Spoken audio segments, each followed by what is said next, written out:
In other words, anything can be hyperbolic.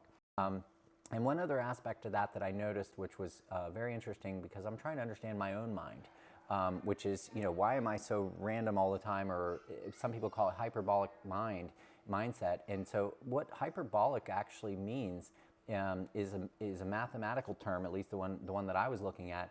And so you have this almost like, you have this 2D space that they call the Euclidean space that basically has x and y coordinates that are positive. And then you have this hyperbolic space, which is like everything else.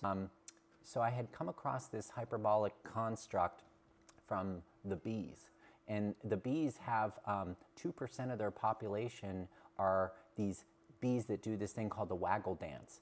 They go out in random directions from the hive. They're different than the other bees. They're constantly going out and smelling flowers that they shouldn't be smelling and whatever. But then whenever all the other bees get bored and they've hunted all the flowers around them that they know about, they go in the hive and they start buzzing, and the whole hive starts vibrating.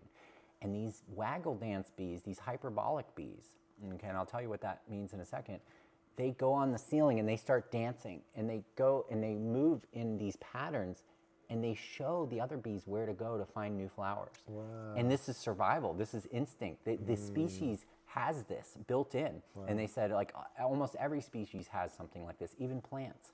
And there's hyperbolic plants, like a kale leaf is a hyperbolic plant. And so meaning that, if a kale leaf has more than 11 veins on it, it actually has gotten to a point where it's doing more than it normally would, but it's just because it got more energy than others.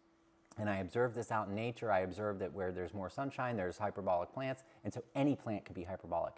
In other words, anything can be hyperbolic.